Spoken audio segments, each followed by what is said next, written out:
Hey Aries, it's Teresa with One Love, One Light. Welcome to your message. We're going to look at your energy during this eclipse season. So let's see what Spirit is bringing to our attention. What's the energy for the eclipse season for Aries?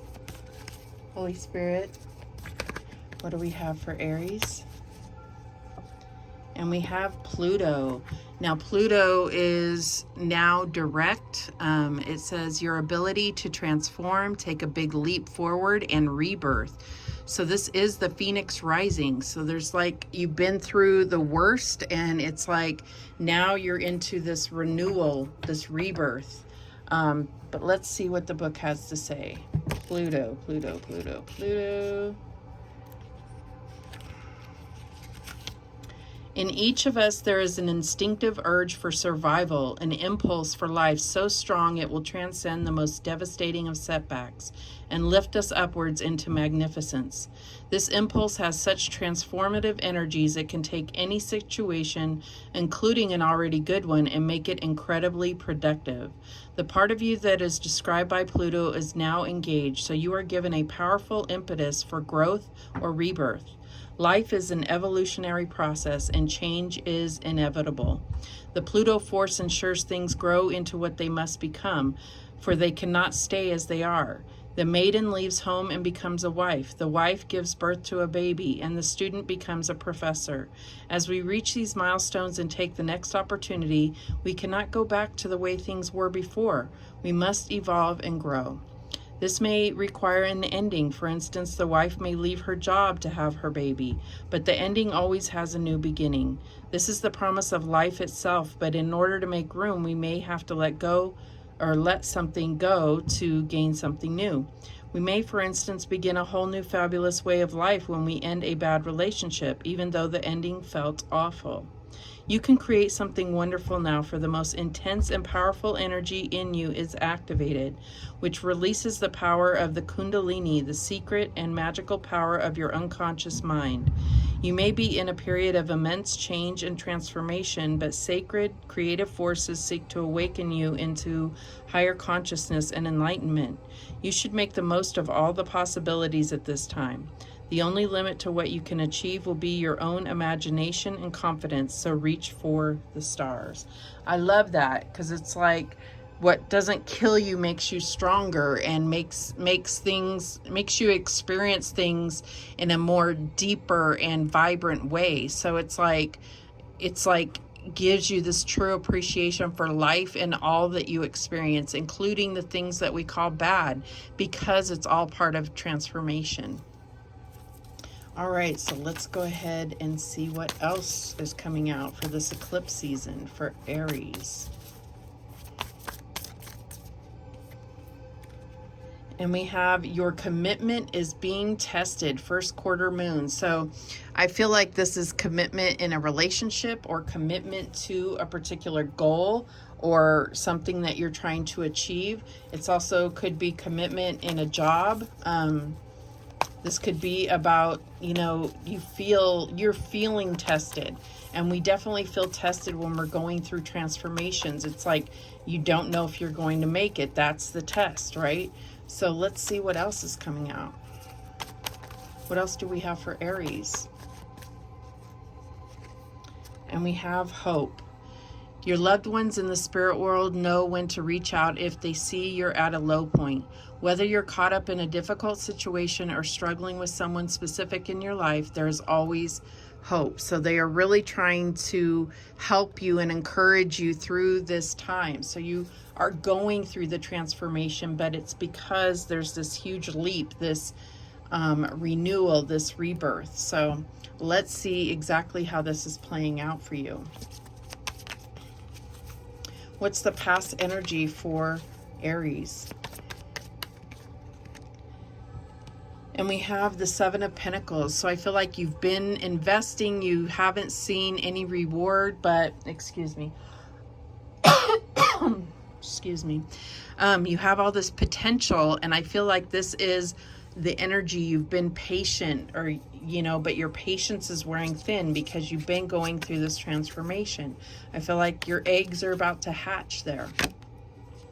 Okay, the present energy we have is the Two of Wands. So definitely at a crossroads and really feeling like things have slowed down to a snail's pace. You have these snails here. I feel like that's what your current energy is. And it's like, because there's a choice that you're going to have to make. And I feel like the roads, it doesn't even matter. They may lead to the same place, but it's a matter of which road do you take to get there, because the journey is so much more than just a way or a mode to get there. It's like experiences and everything that you're going to be challenged with. And I feel like Spirit is really bringing to your attention to take the high road here. What is the future energy? And we have this is Temperance. Sorry, I haven't got this card in this deck before. So this is Temperance. This is about having patience. All of these cards are about having patience. And I feel like you've been having patience. Your commitment is being tested. There is hope. You are going through this transformation. And so I feel like this can all come back to understanding that the angels are doing their part and you are doing your part, but it will all come together at the divine timed moment. All right, so let's go ahead and clarify this Seven of Pentacles. And we have the World card. So definitely a successful completion is coming. I feel like this is the birthing, your rebirth. These eggs are going to hatch and things, it's going to change your life drastically. I do see major energy here. So I feel like this has to do with your life purpose, your destiny. Let's see what this Two of Wands is about. What is this Two of Wands about? And we have the Tower. So I feel like there is, you know, this is what you've been going through, is this Tower moment where brick by brick you see things falling away, falling apart, but it's also that you can rebuild into something that's solid and that you're going to be able to really push off from. This is that Phoenix energy where you're pushing off and really flying after this. So what's this Temperance card for the future? And we have the Devil card here. So it's like this is about still moving on with life. Like even though you feel like things are going crazy or going bad, it's like still moving on with life. Don't allow that doubt that it's not going to happen for you. You still move on with life. You're not waiting still. You're not sitting still. You're still moving, you're still working, you're still doing all the things that you need to do, but this payoff is going to come and it's in divine timing here.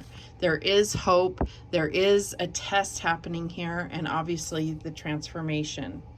At the bottom of the deck, we have the Lovers. So this could all be about a commitment to your divine partner. And I feel like for some of you, this is, what you would classify as a twin flame. Like there's so much that has seemed to be keeping you apart, and now in the future you will have what you truly desire. And I feel like it's also about giving yourself that love so that you can align and be ready to have someone else give you that same love. It's like loving yourself the way that you want to be loved. Having that unconditional love for yourself, forgiving yourself, going through that transformation where you can really trust your soul, where you can feel aligned with your mind, body, and soul, and your heart, you know? So what I'm going to do is get some guidance here through the Lenormand. So I'm going to use the Lenormand deck. What guidance do we have for Aries? And we have the Rider. This is about a new message. This could be a visitor coming. There is good news coming. All of those things. It could be a message, a love message. I feel like somebody is showing up in your experience, into your environment. And I feel like this has to do with, it's something that's destined for you, and it's something that is going to be a positive encounter, whoever this is. We also have the snake. So I feel like there is some trust issues here. So I feel like that is this devil energy trying to cause doubt and allow you to believe there is no hope, that there is no hope for a situation. But this is all about how you are aligning with what you truly desire. How are you, if you truly desire this divine partner, are you that divine partner to yourself? Are you aligned within your divine feminine, divine masculine, coming together to really be able to discern who is your divine partner? All right, what else do we have? And we have the divine masculine here. So I feel like it's like you've been through several snakes and finally your ultimate rider will come. That's what I'm getting here. And it's like a brand new love. So it may not be your twin flame. This may be everything that had to happen before you were in alignment to actually receive this divine energy. So those are the messages that came through for you. Thank you so much for watching. I do appreciate it. And remember, the universe has your back, and so do I. Take care.